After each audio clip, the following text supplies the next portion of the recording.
¿Que le está saliendo el agua sucia? Residents in Maywood, California are afraid to drink their water, and it is easy to see why. Here, in this predominantly poor Latino community east of Los Angeles, tap water is often brown. No authorities have told the Padilla family not to drink the water, but like many here, they're cautious and buy filtered water to drink. This is how it was coming out before she started washing her dishes. Kenia Alcocer is a community advocate for clean water in Maywood. The samples of dirty water she collects from residents contain brownish chemicals like manganese. Where you see it, same home. This one was taken November 17 from her restroom. And then you see 6 p.m. water comes out dirty again.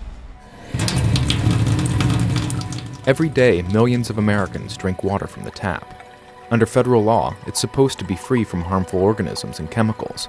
But 35 years after Congress passed the Safe Drinking Water Act, some regulators and environmentalists say the law is now so out of date that it fails to protect residents from the most obvious threats. According to a Times analysis, since 2004, over 62 million Americans have received drinking water that violates basic health standards. Most Americans believe that their drinking water is safe, and for millions of people it is. But for a large portion of the population, there are thousands of chemicals in drinking water that are unregulated. And even for those that are regulated, we've learned things in the past decade that let us know that those chemicals are more dangerous. But none of the rules have been changed since 2000 for the Safe Drinking Water Act.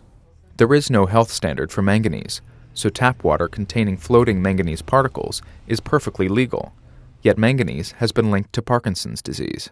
Manganese, they consider it, the state agencies, that it's not a primary health concern, that it's a secondary aesthetic, a problem. For Felipe Aguirre, the quality of drinking water here has become political. After being elected to the Maywood City Council, he made clean drinking water a priority. Water quality is the number one issue in the city of Maywood, because you can knock on the door of any resident and the first complaint they'll tell you is, what are you doing about the water?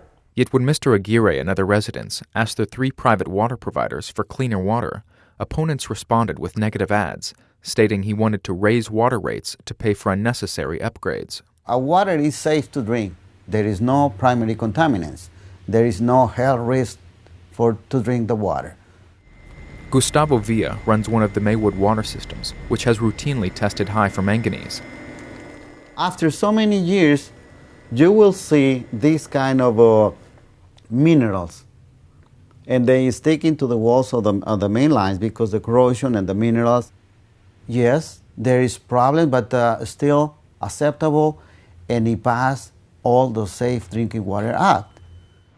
Under pressure from residents and California legislators, Mr. Villa's water system is now building a treatment plant that will remove some manganese from the water. But manganese is only part of Maywood's water problem.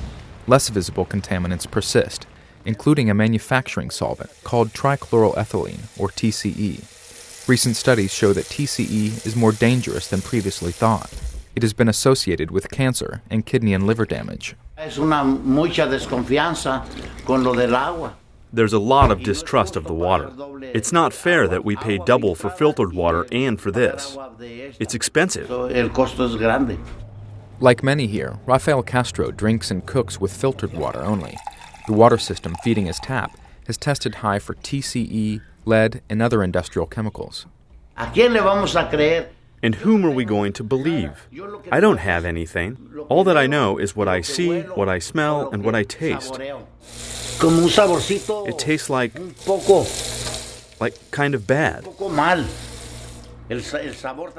The source of contamination is unclear, but some of the city's wells pull from underground aquifers near contaminated areas. The Pemmico Superfund site is located just 3 blocks from a Maywood water well. Ever since Pemmico chemical factory burned down in 1992 or 93, the agencies have been out here, trying to deal with this site. The ground there is heavily polluted with TCE and other hazardous chemicals. These chemicals, they seem to be like a witch's brew, of contamination. And while neither I nor a lot of people understand, the makeup of these chemicals or what effect they have. I know that there's a lot of sick people in Maywood.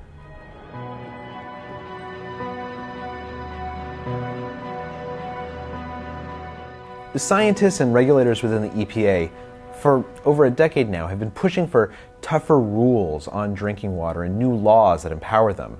But very often when they've tried to do that, industry has pushed back very successfully, because if the rules got tighter, a lot of companies would have to pay a lot more in cleanup costs.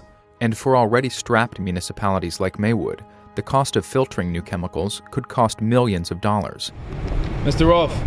Bob Rolfe runs the Maywood water system that tests highest for TCE. Is there a problem with the water here in Maywood? He would not speak on camera, but stated that, "We follow the letter of the law. If they change it, then that's what we'll do."